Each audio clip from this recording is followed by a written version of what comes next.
according to my own statistics, only a small percent of people who watch my videos are actually in my guild. So if you want to join the guild or add me as a friend, they're in the description below. Also, actually, please subscribe as well. Thank you. Hello people and welcome back to News Review. For this week there's a lot of new characters because the Monster Strike collab is gonna be upcoming. So let's get right into it. This is the third time that Monster Strike has done a collab with TOS. First off, it's the Diamond Seal characters. First character, Neo, has two forms, but this is not VR. This is you evolve one into another. I think this comes from the original Monster Strike game where you just use materials to evolve into one form, and then you can evolve back into the other form. So one is like the evolution of the other. Eidolon of humans, isn't that hard to get? I mean, it would give black keys an actual use, and I assume you're not switching between them that frequently. And then for Monster Strike members, obviously there's the Jasper Sprinting. If you equip that, then attack the Monster Strike characters times 1.5, and then also you charge it upon entering the stage. When the leader's equipped with the Jasper Sprinting, there's a certain chance that skill CDs of all members will become 0 if the whole team is Monster Strike characters. Alright, so let's get into it. Neo Reverse Mode. Water Human. Both forms are Water Human, by the way. For Neo Reverse Mode, the team comp can be... Well, actually, for all of these leaders, I think when they come out, the base comp will just be Monster Strike members. But if you want achievements, Neo Reverse Mode can have human members, so she can be a human leader as well. HP and recovery times 1.8, that's pretty okay. Runestone time regardless by 2 seconds, that's also pretty good. When HP is 80% or more, then you get an additional 3 times attack boost. This is after your recovery, so you will have an easier time obtaining this. By dissolving 2 or more types, you get even more attack. For the team skill, ignores Smog, ignores Black Holes, ignores Electrified Runestones, and ignores Laser Trap. 4 pretty, I guess, unique. I mean, Electrify comes up pretty often, but other ones are pretty unique. All cards, all the Jackpot cards, ignore Explosive Bomb, which is a new enemy skill that is probably just going to be limited to enemies that come from this collab. 10% of your attack damage will be converted to HP recovery, so if you can recover without recovery, it just requires you to hit the enemy. Each member launches an extra non-attributive attack, and then everything has the effect of Monster Strike members' attributes. So I guess the best team comp would be you bring all 5 attributes, all Monster Strike. She gains Explosive Bombs, and then when you have Explosive Bombs, you just get a little bit more attack. And then by triggering the character movement of a Monster Strike member, you enter a hyper state for 2 rounds, just sort of a fatigue state, so that's pretty good. When a character movement is triggered and the last runestone movement ends below her, then Neo will electrify the enemy for 1 round. This is when she's in the team and there are 4 or more Monster Strike members in the team.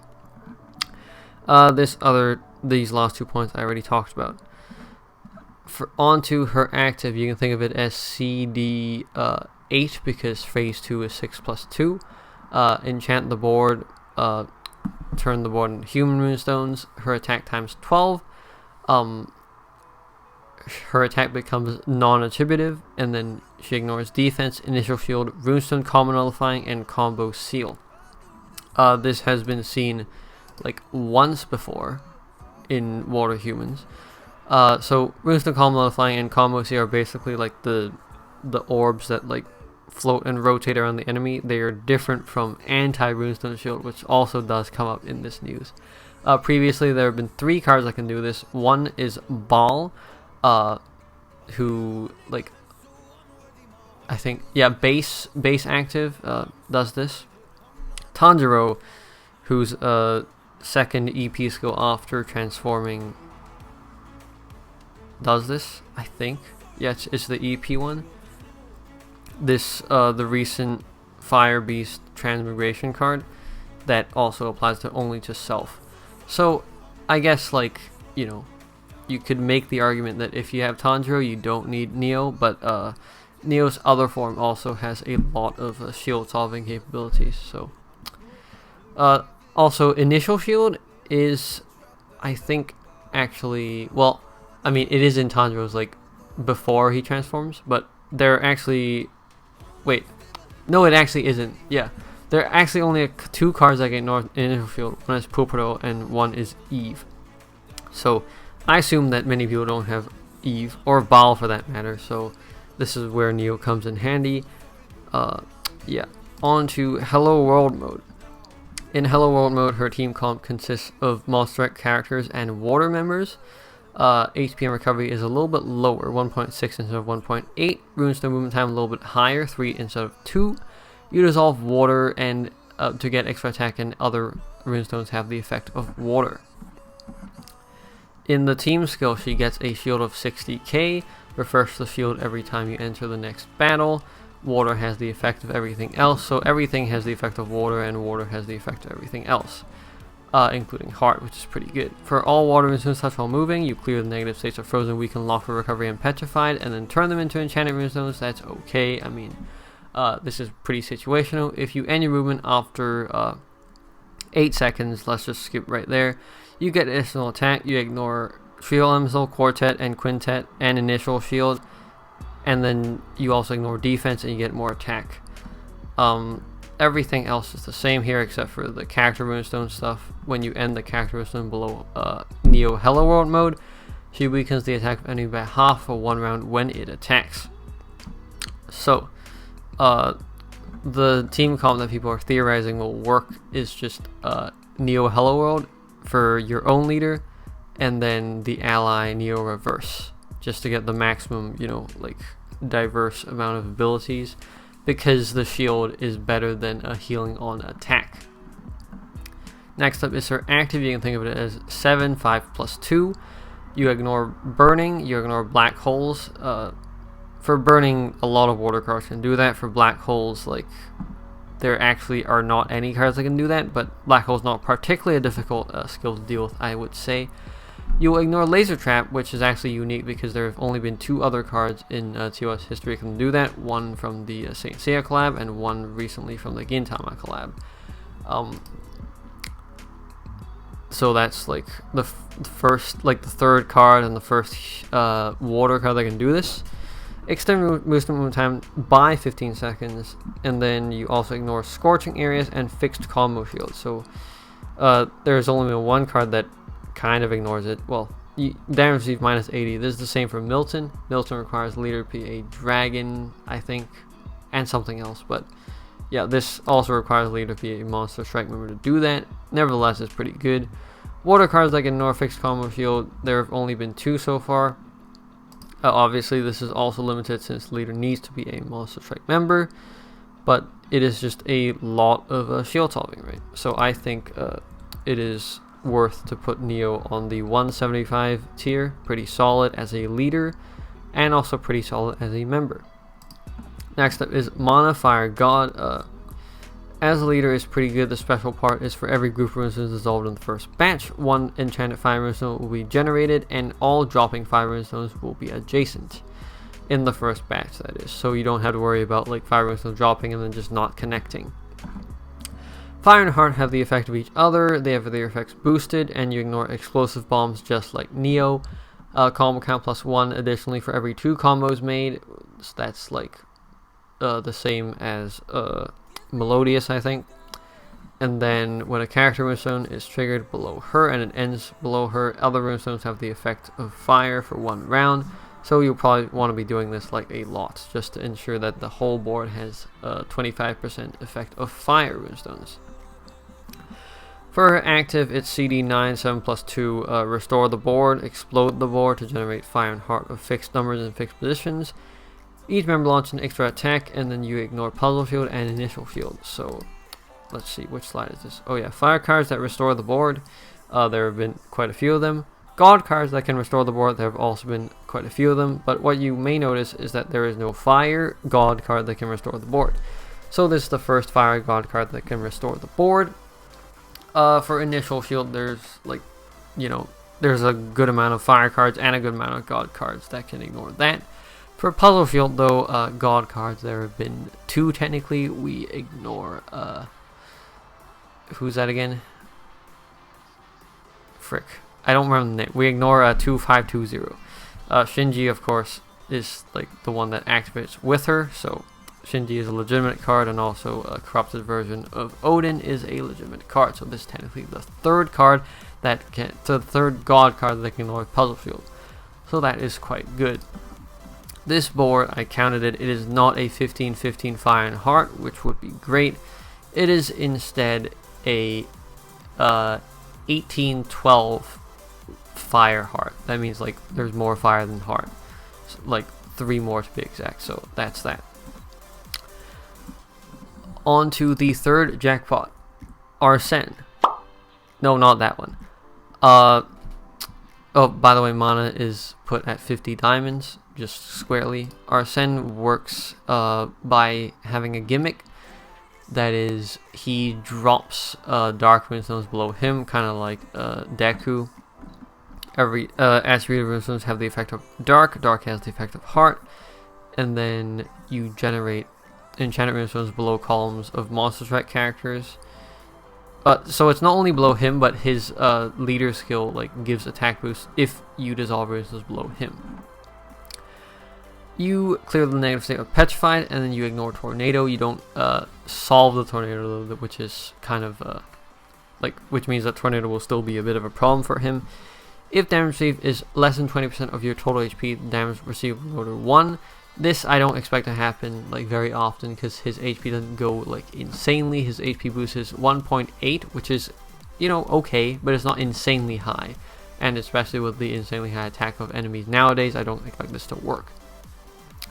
Every time Arsene activates his active skill CDs of monster rank members except Arsene -1, and then by triggering the character runestone of a monster rank member, the member enters a hyper state for 2 rounds.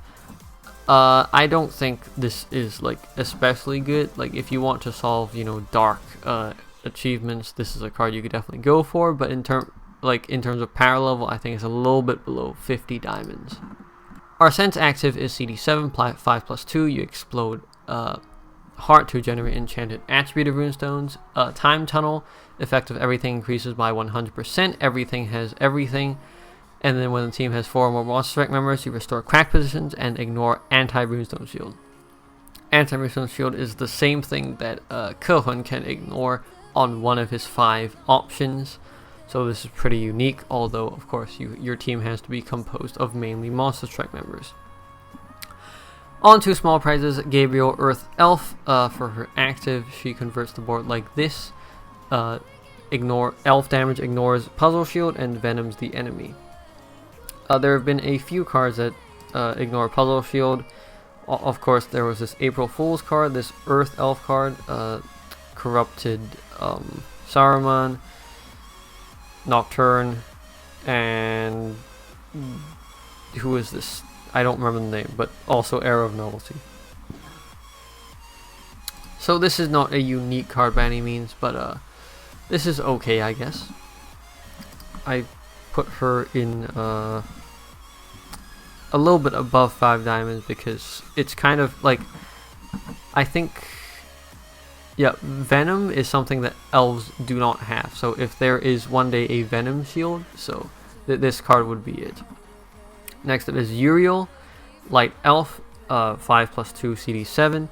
By tapping, you can choose the runestone that to turn into enchanted light runestones, and then drop rate of that type of runestone will be transferred to that of light, so you won't see it for like basically 3 rounds, and then for 1 round, light has the effect of other runestones. This is okay,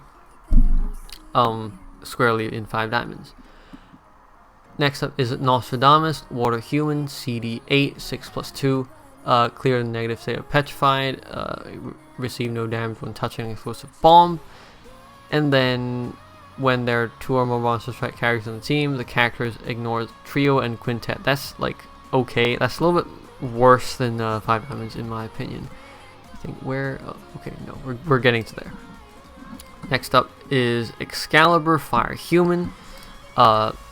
As a leader, like you could theoretically get up to some good like attack multipliers. but he doesn't have like much shield solving ability. He does have a shield, but that's about it. For his active, 7+2, 9. Explode the board to generate enchanted runestones in the column below each monster strike member of its attribute and race. So this is like, again, Azathoth, but better.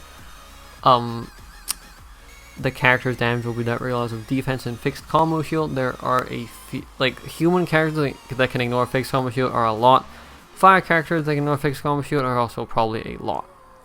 So this is an okay card, 5 diamonds. Benzitin, Light Gods, CD7, 5+2, deplete 8% of your current HP. The character attack will be dealt regardless of defense. You ignore burning and black hole and laser trap. As said before, it's a fairly unique set of skills, especially because this is global now and not just built into the team skill. I think Neo, one of Neo's modes also does this, but it's still pretty unique, and especially because of Light God, I don't recall either Light or God having this kind of capability, so it's a little bit above 5 diamonds. And then last, but certainly not least, Dark Human Pandora, CD9, 6+3.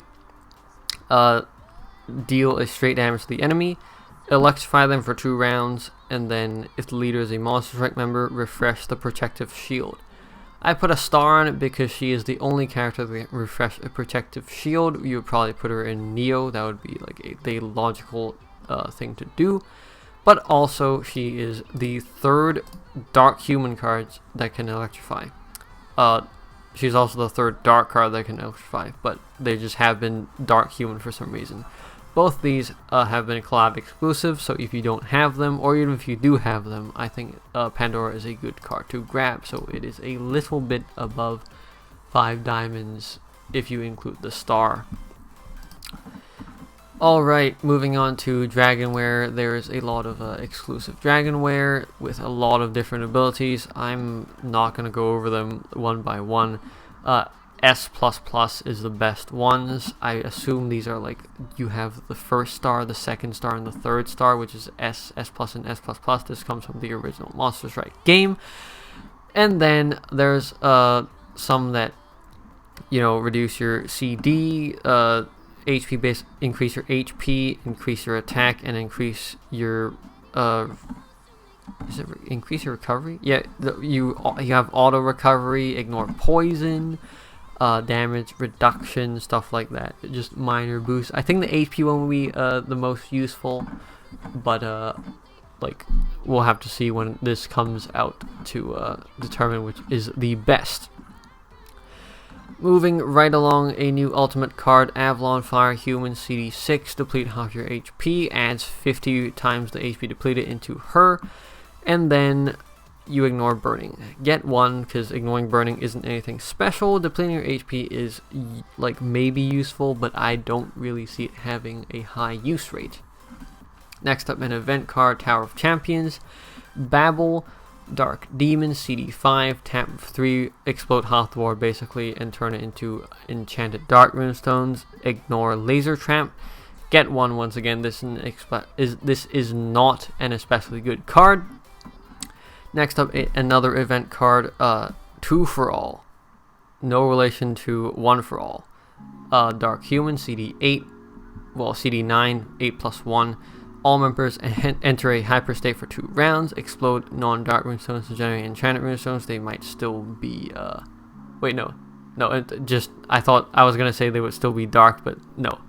This is explode non-dark to generate enchanted runestones. The character attack times 3, and then CDs of enemies who have received damage will be delayed for 2 rounds.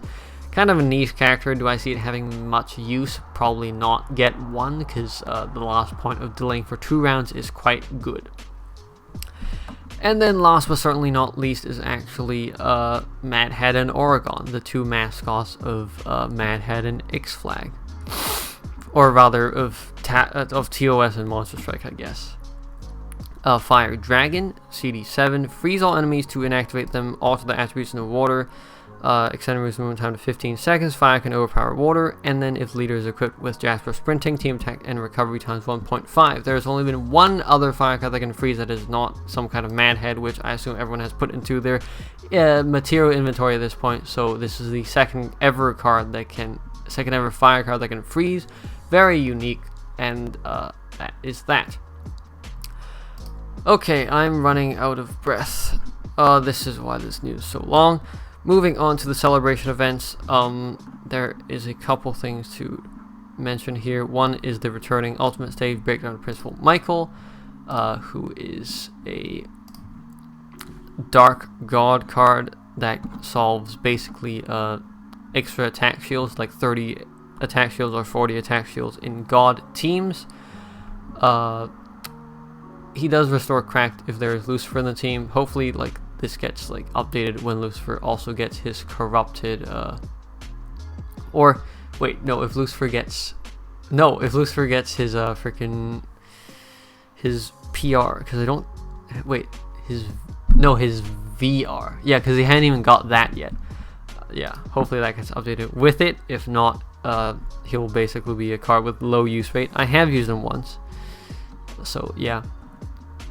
And then apart from that, I don't think there is anything here. This collab will not have any region lock, so you can have this like wherever you are. You don't need a VPN or anything like that, which is good. Yeah. Oh, last part here. Madhead in Oregon is a arena card. If I didn't mention that, you also get one by logging in. You had a couple arena cards coming back. First off being Email Yi, which is a card that sucks because a couple water cards can like burn the enemy. Yugong in theory should be good. I've never seen him actually used though. Sawyer is just bad on paper, bad in practice. Alright, that is it for this week's news review. Hopefully that wasn't too long. If you liked it, please leave a like. If you have any questions, leave it in the comments down below. And if you like this in general, please subscribe. I've been getting like a couple people subscribing, ask me questions on Discord, so that's pretty good. And I'll see you in the next video. See ya.